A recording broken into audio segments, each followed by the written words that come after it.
शेवटचं कौशल्य आहे फलकलेखनाचं, की जे फलकलेखन सगळीकडेच लागत असतं. प्रत्येक कौशल्य ज्या वेळेला सादर करीत असतो त्या वेळेला आपल्याला लिहावं लागत असतं.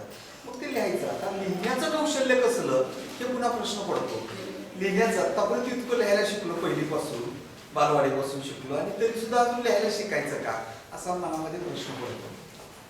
तरी सुद्धा एक शिक्षकाला फलकलेखनाचं कौशल्य असलं पाहिजे. कारण लेखनामध्ये फरक असतो, लिहिण्यामध्ये फरक असतो, वळणामध्ये फरक असतो, आणि म्हणून आपण त्याच्याकडे वेगळ्या दृष्टीनं बघणं भाग आहे. आता एक प्रश्न विचारतो तुम्हाला, की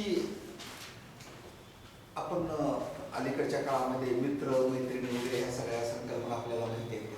एक चांगला मित्र आणि त्याची लक्षणं कोणती आहेत सांगा मला, की याला चांगला मित्र म्हणायचं, त्याची लक्षणं कोणती आहेत? एक एक सांगा. हा, संस्कृतमध्ये एक श्लोक आहे, गृह्णाति प्रतिगृह्णाति वयम् आत्मति स्पष्टम. म्हणजे एखाद्या देणारे आपली वस्तू देणं, दुसऱ्याकडून घेणं, आणि काही गुप्त किंवा महत्त्वाच्या गोष्टी त्याला सांगणं, त्याला मित्र असं. मराठीमध्ये आम्हाला दुसऱ्याला जवळच्या वस्तूला व्यक्तीला देणं, त्याची घेणं अनौपचारिक पद्धतीनं, आणि आपली महत्त्वाची गोष्ट किंवा सुखदुःखाचे प्रसंग ज्याला सांगितलं त्याला मित्र.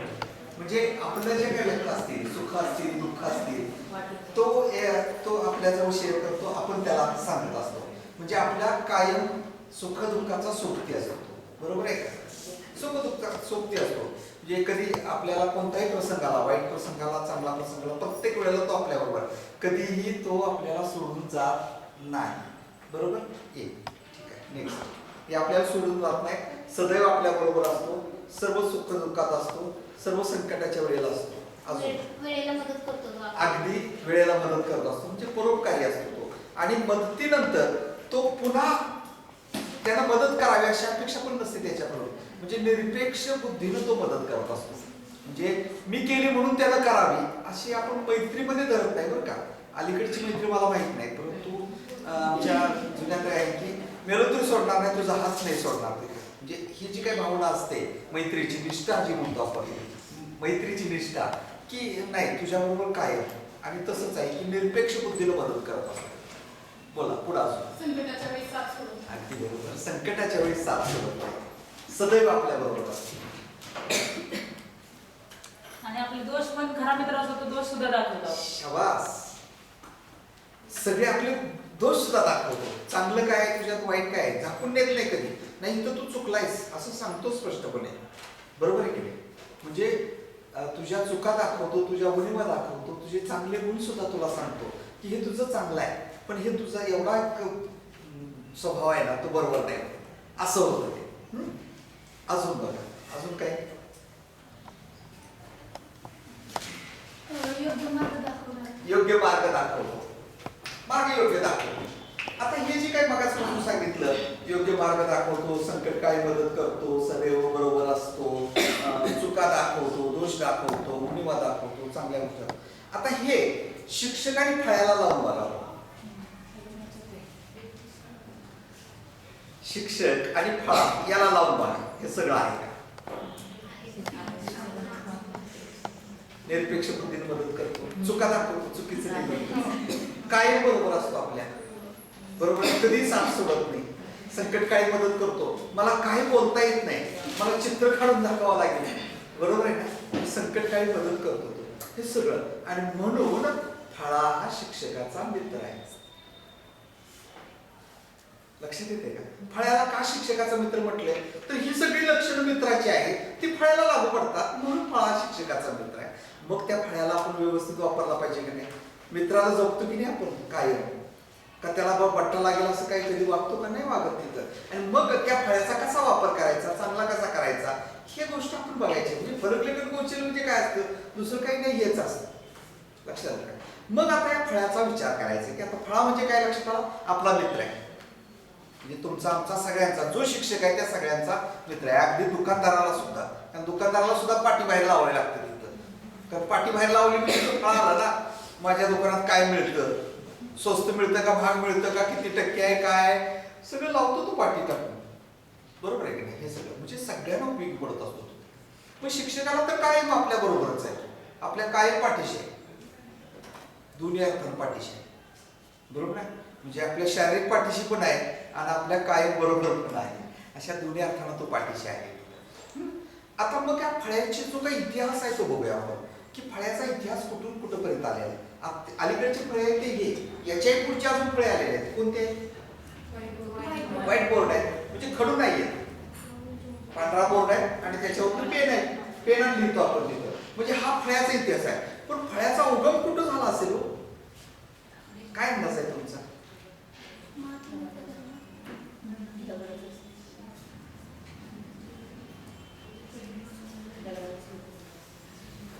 धुळीचा वापर केला असेल. धूळ धूळ अजूनही वापरतात. धूळ अशी थोडीशी प्लेन केली की आणि बोट लगेच त्याचा फळा वापर करतोय आपण तिथं, आणि अजूनही बऱ्याच ठिकाणी आपण करतो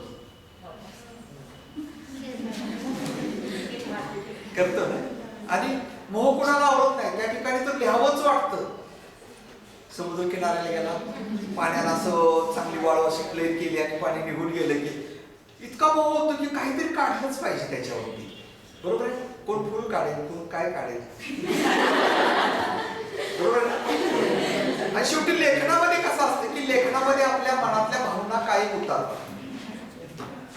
मग ती भावना प्रत्येकाची वेगळी असते. त्या वाळूमध्ये कोण त्या काय करेल काय सांगतात नाही, कोण त्याचं खोटं करेल, कोण लिहिल, कोण काय करेल, त्या वाळूचा काही कसाही वापर करते.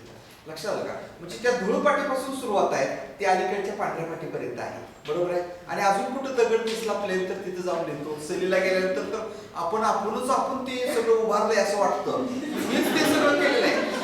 मी शिवबाने सुद्धा तिथं किल्ल्यावर नाव लिहिलेलं नसेल, परंतु मी लिहून येतो, रायगडावर येतो ना, माझा आहे का ते. पण नाही, मोह आवडत नाही. म्हणजे तिथेही त्या दगडाचा वापर आपण फळा म्हणून केला तिथं. मग उपलब्ध काय, दुसराच दगड पुन्हा त्याच्यावरती लिहितो. एका दगडाने दुसऱ्या दगडावरती लिहिलं की ते उमटतं ना, म्हणजे इतकं छान. आणि मग दुसरं काही साहित्य असेल तर मग आपण त्याचाही वापर करतो. म्हणजे पाटीचा इतिहास हा असा भला मोठा आहे. अनेक ठिकाणी अनेकांनी लोकांनी, म्हणजे अगदी सावरकरांनी ज्यावेळेला मंडालीमध्ये होते त्यावेळेला सुरुवातीला त्यांनी ब्रिटिशांनी त्यांना लिहायला काही दिलं नाही, तर त्या भिंतींचा वापर केला त्यांनी आणि भिंतीवरती त्यांनी कविता लिहिली. आणि एक तर कविता त्यांनी समुद्रातनं पोहत गेल्या, तो माहिती असेल तुम्हाला की उडी मारली आणि पोहत किनाऱ्याला लागली, अशी किनाऱ्याला लागली आणि त्या वाळूत एक कविता लिहिली, नेमजसी ने परत मातृभूमीला सा, पहिल्यांदा तिथं लिहिली आणि मग पुढे आली. लक्षात आलं का बघा की माझा त्यांचा सागरा म्हणजे प्रांत त्यांची तळमळ आहे त्या वाळूमध्ये त्यांनी मांडले गेलं. म्हणजे हा त्याचा उपलब्ध साहित्याचा त्याने असा वापर केला होता. म्हणजे फळ्याचा इतिहास असा वेगवेगळ्या प्रकाराने आपल्याला तो करता येतो. अजून याचा आणि मग अलीकडच्या काळामध्ये स्क्रीन हा सुद्धा एक फळाच आहे. बरोबर आहे. हे सगळ्या फळ्यांचा जो इतिहास आहे, हा इतिहास बघून आपण पुढे जाऊया की फळ्यांचे जे काही प्रकार आहेत ते असे वेगवेगळे प्रकार आहेत. साधा फळा, सरकता फलक वगैरे असे लागतात. की आता जुने झाले ते प्रकार, कदाचित तुम्ही शाळेमध्ये असाल त्यावेळेला तुम्ही शाळेमध्ये वापरले असतील. पण सरकता फलक म्हणजे जसं खिडक्या चॅनल असतात बघा, खिडक्यांच्या आपल्याला सरकते की नाही, 3-3 चॅनलचे असते. मग आपल्याला नुसती जाळी ठेवायची तर बाकी सगळं सरकवतो आपण आणि मग एक तेवढी ठेवतो वगैरे असेल, किंवा पूर्ण झाकायचे असेल तर सगळ्या उडून आणतो. तसंच फळ्यात सुद्धा तसंच होतं की हे सगळं सरकवता येत होतं. म्हणजे एखादी आकृती जीवशास्त्रामध्ये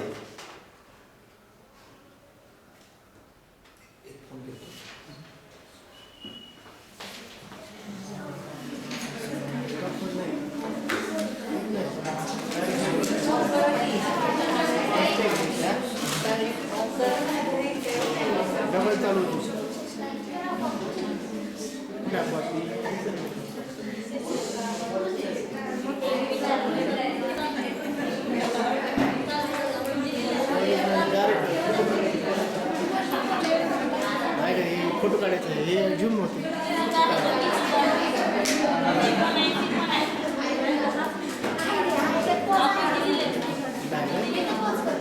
ठीक आहे, ते मोड आहे, ते मोड आहे.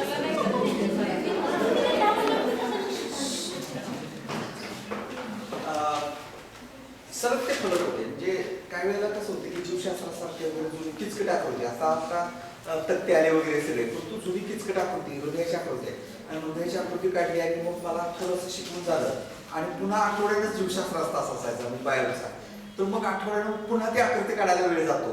मग तो जो काय पाक असतो तो सरकवून दुसरा कोरा त्याच्यावरती आणता येत होता. अशी एक सिस्टीम फळ्यांची. आणि मग तो ज्या वेळेला पुढच्या आठवड्यात मला तास आहे त्यावेळेला मग तो सरकवलेला भाग पुन्हा पूर्व काढून आणता येत होतं. जे भूगोलात किंवा विज्ञानामध्ये आपल्याला त्या सगळ्या गोष्टी लागत होत्या. बाकी सगळं काय पटकन काढता येत होतं, परंतु जे किचकट आकृती आहेत त्याच्यासाठी आपल्याला हे सरकते फलक उपयोगी पडत होते तिथं. त्यानंतर मग आता हे फळे जो काय आहे ते फळांचा वापर किंवा फळांचा उद्देश काय आहे, उद्दिष्ट तरी काय आहे, कशासाठी आपण फळा वापरतो याचा विचार आता पुढे करणार आहोत आपण. आता हा जो फळा आहे, हा फळा आपण जो वापरतो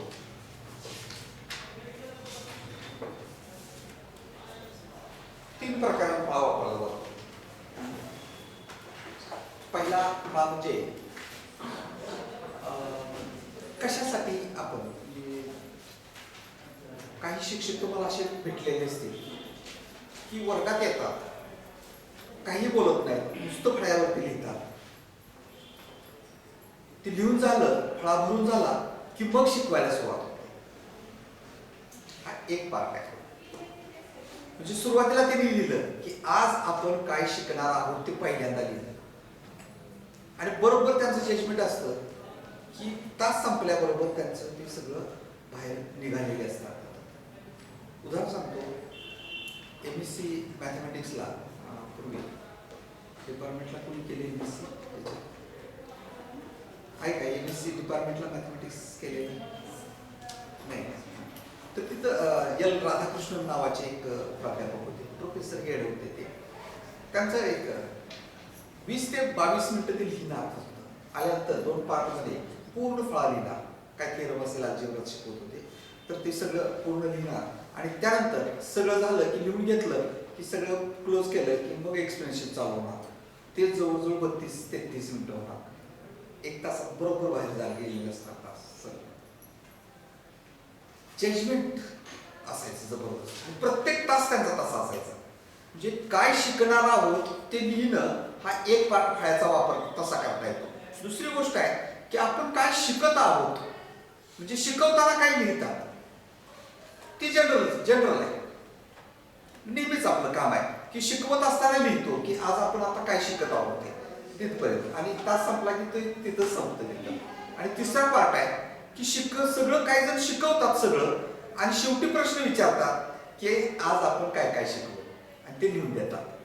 म्हणजे 3 प्रकार. आज आपण काय शिकणार आहोत यासाठी फळ्याचा वापर, आपण काय शिकत आहोत हा दुसरा वापर आणि आज आपण काय शिकलो हा तिसरा वापर. अशा 3 प्रकारांना आपल्याला फळाचा वापर करता येतो. प्रत्येक आशयानुसार आपण ठरवू शकतो की आपल्याला कसं शिकवायचं आहे, म्हणजे फळ्याचा वापर कसा आहे. म्हणजे काही अशा असतात की आपल्याला लिहितच शिकवावं लागतं, काही अशा असतात की आधी सगळं लिहावं आणि मग स्पष्ट करावं, आणि काही असं विज्ञानासारखं असेल, भूगोलासारखं आहे की सगळं स्थान विस्तार, हवामान, प्रदेश वगैरे सगळं, पर्जन्य, वनस्पती, प्राणी सगळं शिकवलं आणि आज सांगायचं की ऑस्ट्रेलिया शिकलो आपण, काय त्याचं विस्तार कसा आहे, त्याचं प्राणी जीवन कसं आहे, मानवी जीवन कसं आहे, हे सगळं मग विचार घेऊन मग लिहायचं.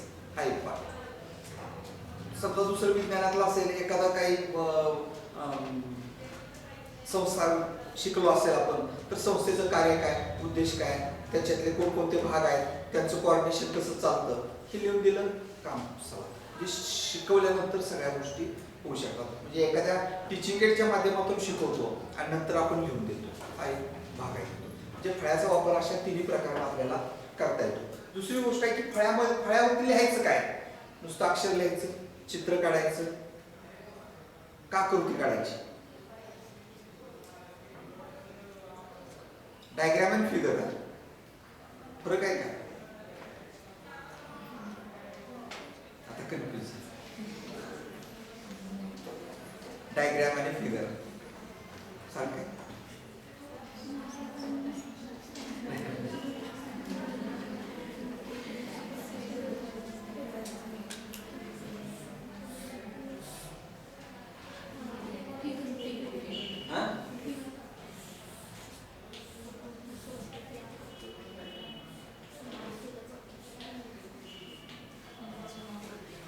काय काय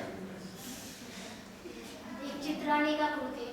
हा चित्र आणि आकृती आहे बरोबर आहे ना ही आकृती आहे बरोबर आहे ना हे चित्र आहे इंग्लिश मध्ये डायग्राम फिगर काय फिगर म्हणजे ही फिगर आहे आणि डायग्राम आहे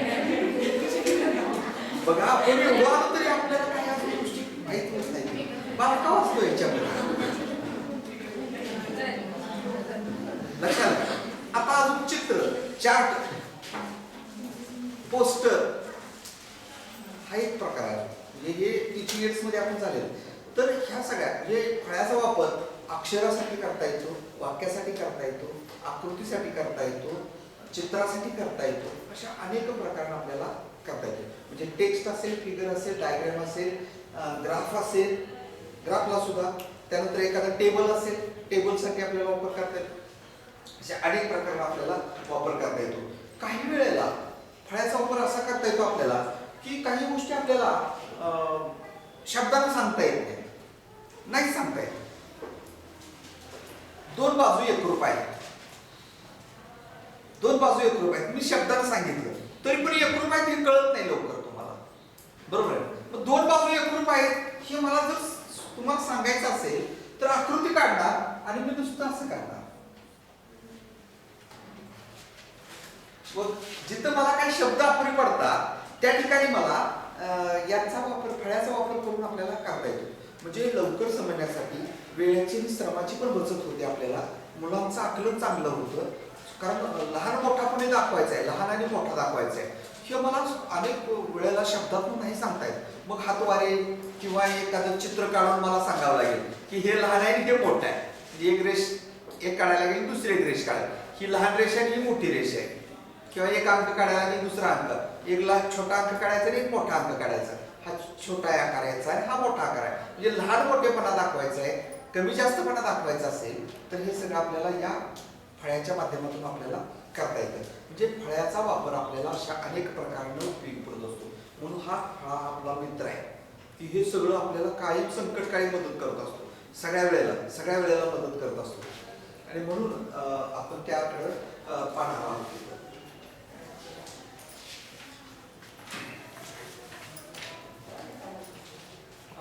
फलकाचा जो फलक लेखन करायचं कसं तीन प्रकार आहे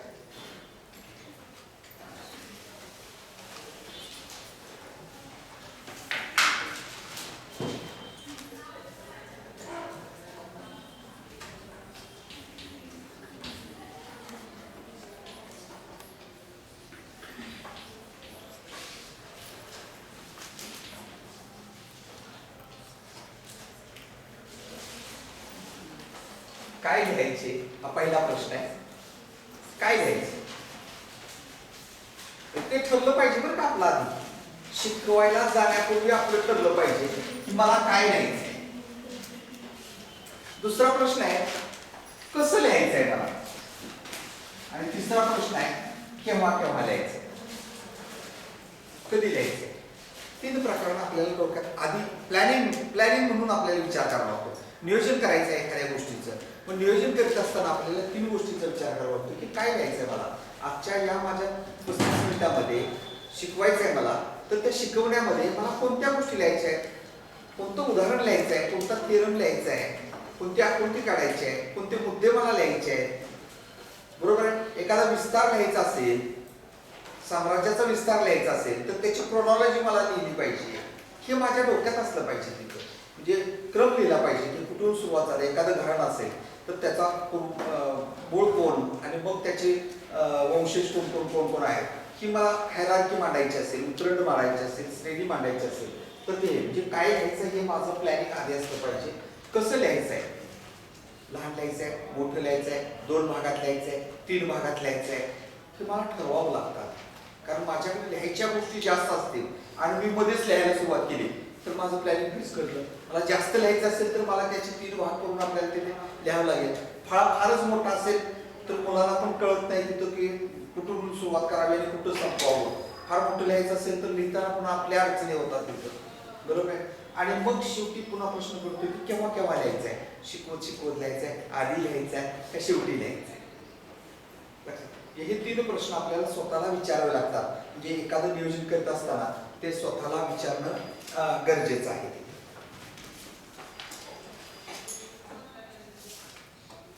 आता काय लिहायचं आहे याच्यामध्ये 2 गोष्टी येतात. एक म्हणजे लेखन आणि दुसरं रेखाटन. आता लेखन आणि रेखाटन. लेखन म्हणजे रायटिंग आणि स्केच. रेखाटन म्हणजे स्केचिंग करणं, स्केच करतो आपण. एखादी आकृती असेल, आलेख असेल, तक्ता असेल, चित्र असेल तर ते रेखाटनामध्ये येतं. आणि लेखनामध्ये शब्द असतील, वाक्य असतील, ते सगळं त्याच्यामध्ये येत असतं. कसं लिहायचंय याच्यामध्ये मगाशी म्हटलं की तुम्हाला फलकाचे आपल्याला आकारानुसार 2-3 भाग करता येतात. काय वेळेला शाळेमध्ये बघितलं असेल तर छोटा फळा असतो, एकदम छोटा फळा असतो, एक वाक्य सुद्धा बसत नाही तिथं. अशा वेळेस त्याचे 2 भाग करायचे नाही. 2 भाग करायचे म्हणजे 2 भाग कसे करायचे, रेष ओढून करायचे बरं का. फळ्याचे 2 भाग करायचे म्हणजे रेष ओढून भाग करायचे असतात. आता एवढा मोठा फळ आहे, 2 भाग ओके, काय अडचण नाही. आता याच्यामध्ये पुन्हा आकृती एका बाजूला आणि मजकूर एका बाजूला करावा. डाव्या बाजूला आकृती असावी आणि उजव्या बाजूला त्या आकृतीशी संबंधित मजकूर असावा. म्हणजे फलकांमध्ये असा त्याचा आपल्याला वापर करता येतो. लिहित असताना कसं लिहायचं याचाच विचार चालू आहे बरं का आता आपल्याला. हा दुसऱ्या पद्धतीचा. पहिल्याचं झालं लेखन आणि रेखाटन करायचं आपल्याला. दुसऱ्याचा की आपल्याला 2 भाग या फलकाच्या आकारानुसार भाग करायचे. काही वेळेला 3 करावे लागत असतात तिथे, 3 सुद्धा करावे लागत असतात तिथं. गणितासारखा शिकवायचं असतं. गणितात तर 30 मिनिटामध्ये 3 वेळा फळा पुसावा लागतो पूर्ण भरून. आपलं दिवसभर पांढरं असतं. गणिता शिक्षकांना कधी नाही पांढरच दिवसभर राहायचं मनानं आणि काय स्वच्छ राहायचं. काय कारण हिथून तासात नाला दुसऱ्या तासात गेला खडू आणि आपण असाच लागतो फळा पुसाय सारखं. ते बाकीच्याला काय दिवस हात सुद्धा लागत नाही काय काय म्हणजे विषय जास्त खडूंचा आणि पायाचा येत नाही बरोबर आहे. परंतु इथं गणितासारख्या विषयामध्ये जास्त आपल्याला लिहावं लागतं असतं. मग अशा वेळेला नियोजन करावं लागतं. कारण काही वेळेला एखादा मजकूर पुन्हा वारंवार लागत असतो. त्यामुळे तो मजकूर तो कायम लागणार आहे तर तो पक्क इथं कुठेतरी असला पाहिजे की जो पुन्हा लागणार आहे आपल्याला पुढच्या स्पष्टीकरणासाठी लागणार आहे तर तो पुसून चालणार नाही आपल्याला तिथं. हे पुढे लागणार म्हणून आपण ठेवलं पाहिजे. म्हणून याचं नियोजन आता आपल्याला आपल्याकडं असलं पाहिजे तिथं. त्यानंतर सुवाच्य असलं पाहिजे सुवाच्य असलंच पाहिजे. ते तर आपल्याला महत्वाचा भाग आहे. तिथं वळणदार असलं पाहिजे, लिहिता आलं पाहिजे, एका सरळ रेषेत असलं पाहिजे. काय होतं फळा मोठा असेल तर एका सरळ रेषेत यायचं थोडंसं अवघड पडतं. थोडीशी म्हणजे नैसर्गिक प्रदेशानुसार आपल्याला वळण येतात. परंतु आपल्याला काय होतं ते का होतं सांगतो तुम्हाला. ते होतं का आपल्याला ज्यावेळेला पहिल्यांदा आपल्याला वहीवर लिहायची सवय वेगळी. वहीवर लिहित असताना या मनगटाचा आधार, ह्या भागाचा आधार आपल्याला वहीला मिळत असतो. त्यामुळे आपल्याला हलत नाही, नीट जातं. आणि तो जो स्पॅन असतो वहीची जी रुंदी आहे ती कमी असते. तेवढ्या ह्याच्यामध्ये आपल्याला लिहितं. आणि महत्वाचं म्हणजे त्याला ओळी आखलेल्या असतात. जातोय कुठे इकडे ते कोऱ्यावर लिहायचं असेल तरी सुद्धा हे मजबूत असतं आपल्या त्या वहीवरती. त्यामुळे ते हलत नाही. इथं तसं होत नाही. इथं असं करायला येत नाही. असं अंतराळे असतं आणि आपल्याला ही सवय नसते, फळ्यावर लिहायची सवय नसते. म्हणून आपलं तिरपं होतं. तिरपं का होतं सांगतो तुम्हाला. ज्यावेळेला लिहायला लागतो ना तेव्हा हाताचा वापर होतो, पण पुढे जातो त्यावेळेला हाताची पण मर्यादा येते ना. मग हात मर्यादा आता इथं लिहायला सुरुवात केली काय सांगू हा तिथं असं लिहायला सुरुवात केली.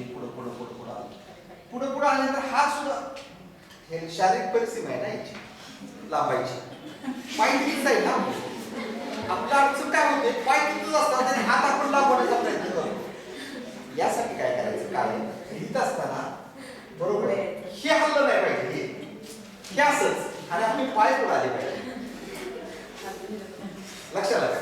की ही जी पोझिशन आहे आपली पोझिशन मध्ये खडू आणि हात याच्यामध्ये 40 अंशाचा कोन असला पाहिजे.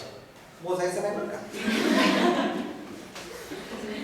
नाही ते प्रत्येक वेळेला मोजत बसून 40 झालं नाही 40 अंदाजे असतो. 40 म्हणजे काय? हा 90 आणि मध्ये धरायचा हो 90 ना काटकोना इथं 40 या कोणामध्ये आणि हे लिहित असताना हा काय एवढा राहायला पाहिजे आणि आपले पाऊल पुढे आलं पाहिजे. पाऊल पुढे आलं की तिरप कधी जात नाही. कारण आपला शरीर आपण कुठं बेंड केलेलं आहे. पाऊल खालनं पुढे आलेलं आहे. बरोबर आहे का? म्हणजे ही जी काही मोशन आहे ही मोशन आपली जर झाली तर तिरप अजिबात जात नाही. मग किती लांब फळा असू दे काही अडचण पडत नाही. फक्त ही पोझिशन आपली कायम असली पाहिजे. पाऊल पुढं आणि हात आणि हे कॉन्स्टंट असलं पाहिजे.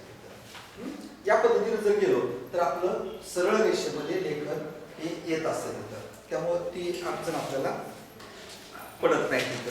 काही वेळेला आपण अर्थपूर्ण लिहित नाही.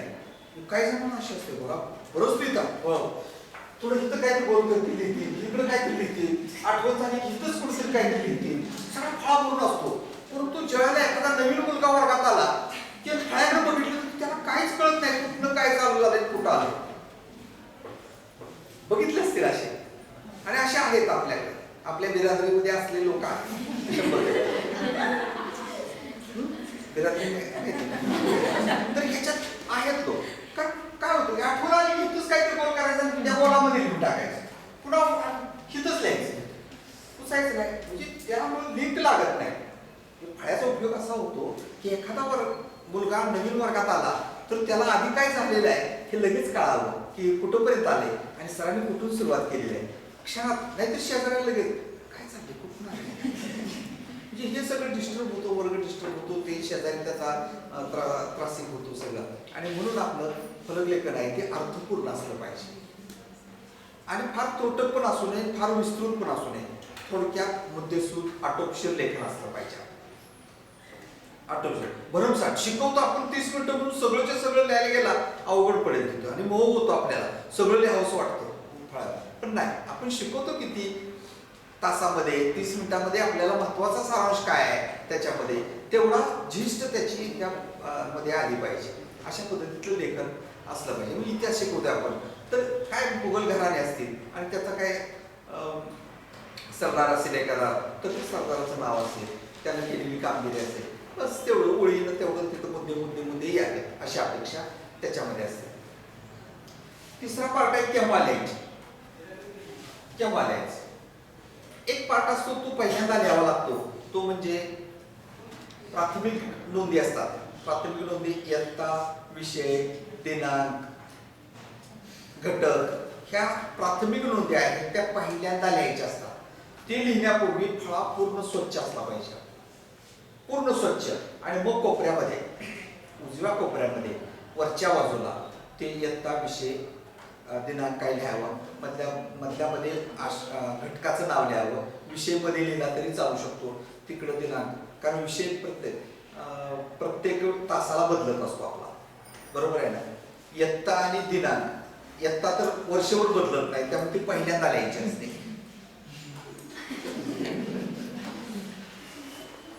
दिनांक रोज बदलत असतो म्हणून ती 2 नंबरला लिहायची आणि 3 नंबरला प्रत्येक तासाला विषय बदलतो म्हणून ती 3 नंबर लक्षात का. म्हणजे परमनंट पहिल्यांदा इयत्ता नंतर दिनांक असावा मध्ये विषय असावा आणि मग घटक कोणता असेल तो घटक लिहावा. अशा पद्धतीनं लिहायचंय.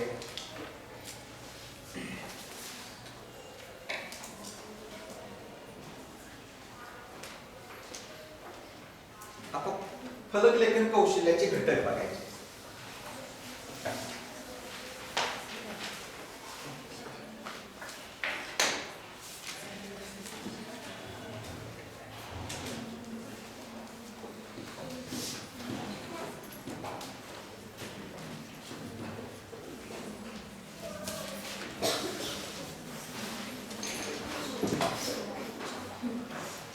सुवाच्यता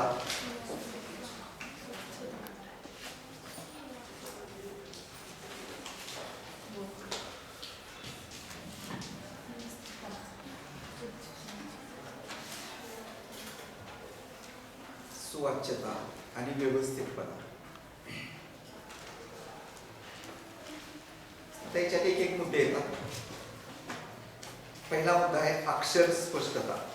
अक्षर स्पष्ट असलं पाहिजे. अक्षर आणि शब्द फरक आहे ना. शब्द आणि अक्षर. अक्षराला मिळून शब्द तयार होतो का शब्दाला मिळून अक्षर तयार होतो? अक्षराने शब्द तयार होतो. हा बरोबर आहे ना. अक्षर म्हणजे अक्षर बरोबर आहे ना. ब अक्षर आणि बदक शब्द. आता काय ते स्पष्ट असलं पाहिजे. आता मी एक उदाहरण देतो तुम्हाला.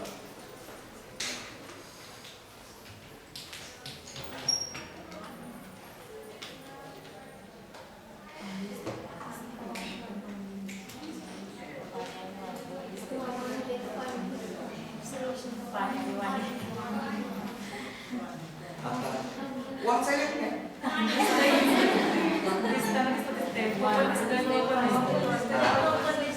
आता इथं प आहे का व आहे कळत नाही आपल्याला. लक्षात का? म्हणजे अक्षर स्पष्टता असली पाहिजे हे निश्चित आहे. मग मला पाणी लिहायचंय का वाणी लिहायचंय हे मला माहित पाहिजे ना. माझं पाहिजे म्हणजे ही काय आहे हे महत्वाचं आहे. म्हणजे प काढायचं असेल तर सरळ काढा ना. प व काढायचं सरळ व काढायचं. व कशासाठी व द्यायचं लक्षात घेतलं. ही जी स्पष्टता आहे ती फार महत्वाची आहे. म्हणजे आपण इथपर्यंत आलो तरी आपल्याला काही गोष्टी कळत नाही. म्हणजे पहिला मुद्दा झाला की अक्षर स्पष्टता असली पाहिजे. त्यानंतर दोन अक्षरातील दोन शब्दातील योग्य अंतर. दुसरा मुद्दा आहे दोन शब्द आणि दोन अक्षर याच्यातील योग्य अंतर.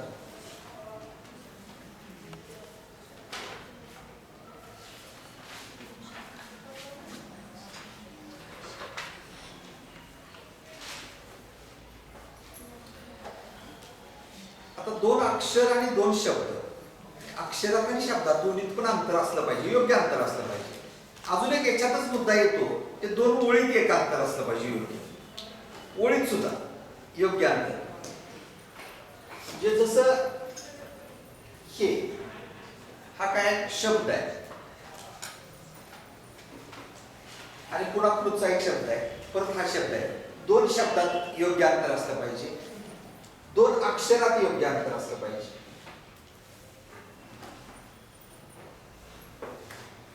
आणि अजून एक ओळ लिहिली तर त्या दोन ओळीतलं पण योग्य अंतर असलं पाहिजे.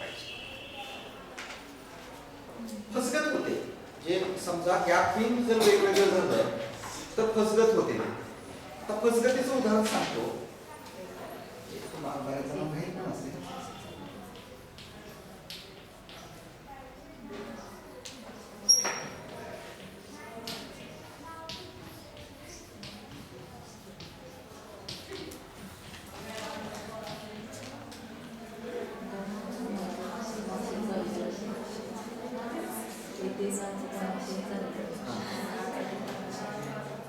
आता बाजारात हे फेमस उदाहरण आहे. बाजारात नाचत मासे चालले होते. आता हा जो त आहे दुसऱ्या शब्दातला तो त त्या पुढच्या शब्दातला आहे.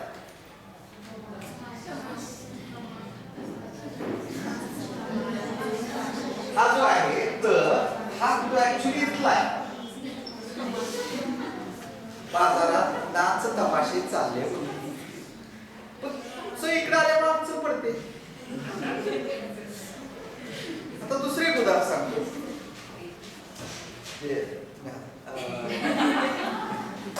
कराड स्टँडवर घडलेली घटना. कराड स्टँडवर गेल्यानंतर एक विट्याकडे जाणारी एसटी गेली आणि मी एका ग्रस्ताला विचारलं की कोणती गाडी गेली. त्यांनी ते उत्तर दिलेलं होतं पंढरपूरची पळून गेली. पंढरपूर चिपळूण गाडी आहे त्या मार्गावर. पंढरपूरकडून येणारी आणि चिपळूणकडे जाणारी गाडी आहे पंढरपूर. पण ची इकडे पहिल्या शब्दावरती ची त्याला दिली आणि त्यामुळे काय झालं इकडे नुसतं पळून शब्द राहिला. क्षणभर म्हटलं की याचा वापर आपल्याला इथं करता येतो. बरोबर आहे की नाही? म्हणजे शब्दात आणि अक्षरात योग्य अंतर असलं पाहिजे हे मान्य करायचं. आणि असं अनेक ठिकाणी होतं की इकडचा इकडे शब्द गेला की अनर्थ होतो आणि अडचण येते तिथं. तर तसं होऊ नये याची एक आपल्याला काळजी घ्यावी लागते. तिसरा मुद्दा आहे याच्यातलाच तिसरा मुद्दा आहे योग्य वळण असलं पाहिजे. वळण म्हणजे अक्षराला बघा, अक्षराला योग्य वळण असलं पाहिजे.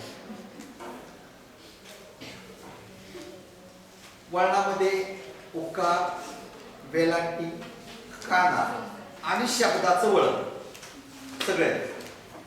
काही जण वेलांटी इतकी सुंदर देतात, बघत बसावं वाटते, इतकी छान वेलांटी असते. काही जणांची वेलांटी आहे वेलांटीतले प्रकार बघा. आपल्या वर्गात सुद्धा तुम्ही 50-60 जण आहात, सगळ्यांच्या वेलांट्या बघितल्या तर सगळे नमुनेच बघायला मिळतात. म्हणजे वेलांटीत सुद्धा एक देखणे पण असलं पाहिजे, त्याच्यामध्ये एक चांगलं पण असलं पाहिजे, म्हणून वळणदार असलं पाहिजे. त्याच्यात योग्य वळणामध्ये मी शब्द काढतो.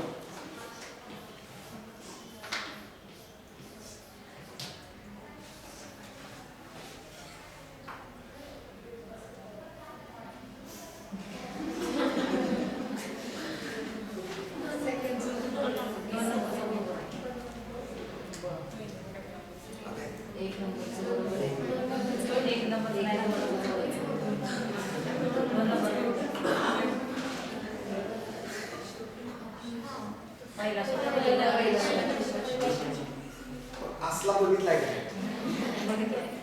आहे बघितलाय म्हणून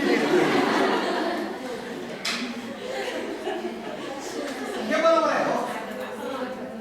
पोट कुठून फोडायचंय, कुठून फोडायचं, इथं बघ तिरपी अशी लाईन झाली पाहिजे.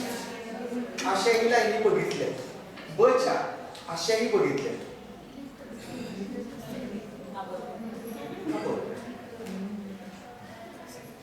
योग्य वळण म्हणतोय मी, त्यासाठी योग्य वळण.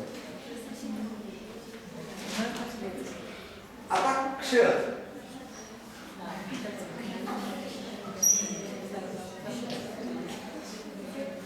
बरोबर आहे. क्षर काही जण खालून वर जातात, खालून वर जाणारे आहेत. म्हणजे काढताना बघितलंय म्हणून सांगितलं. काही जण असे आहेत अजून, आणि मग म्हणजे बालवाडीत गेल्यानंतर क्ष काढायला जो शिकवला ना तो अजूनही तसाच राहिलाय, अजून तसाच राहिलाय. आणि मग पुन्हा काय असेल ते ऋषीतला रू अजून कित्येक जणांना जमत नसेल.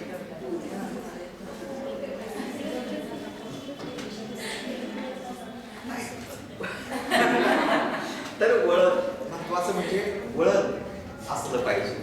वळण जर चांगलं असेल तर अक्षर फलकलेखन आपल्याला क्लिअर स्वच्छ होतं, छान होतं. आता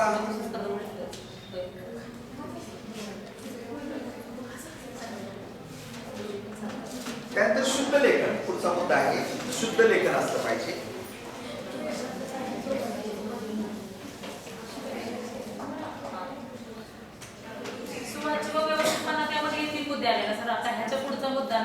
अजून शुद्ध लेखन त्यातच येते.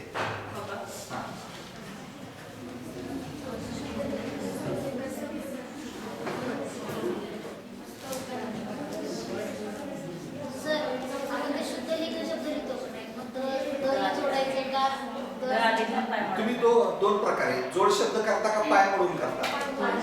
पाय मोडून करायचं असेल तर द आला, द चा पाय मोडायचा आणि ध पूर्ण. दोन्ही पण बरोबर का? मग एक पद्धत कुठली? पाय मोडून करतात ती का? हे जे पाय मोडून करतो की नाही आपण, ऍक्च्युअली ही चांगली पद्धत आहे, बरोबर आहे. परंतु जोड लिहिलं काय बिघडत पण नाही तिथं. कशाला आता इथं शुद्ध लिहिलं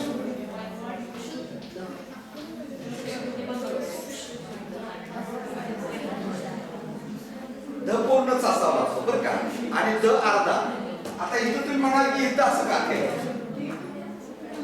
मुद्दे लिहिताना पण प्रॉब्लेम येतो. हा प्रश्न येतो इथं, पाय मोडायलाच प्रश्न येतो. ध अर्धा आणि हे शुद्ध, हे असं पाहिजे, ध अर्धा आणि द पूर्ण. अजून एक शब्द येतो मुद्दे सर, मुद्दे आपण वेगळं. मुद्दे. मुद्दे द अर्ध. पण ते पाय हा पुस्तकात लिहिलेलं असतं ना असं काय म्हणायचं. आणि किंवा मग हा असा, दोन्ही पण चालतं. हा दोन्ही चालतो. मुद्देला हा दोन्ही चालतो. उद्दिष्टाला पण तसंच आहे. उद्दिष्ट आपण आता पुस्तकात कसं होतंय, मंगल फॉन्ट असतो. पुस्तक टाईप करत असताना मंगल फॉन्ट वापरलेला असतो. त्यात जे आलेलं आहे ते धरलं जातं तिथं. द ला द, हा द ला द असाही केला जातो एकाखाली एक, किंवा द एक अर्धा द आणि दुसरा पूर्ण द आणि मग दुसऱ्यावरती मात्रा. हे शुद्ध लेखनाचं तुम्हाला व्याख्यान झालं का? नाही झालं का? बरं.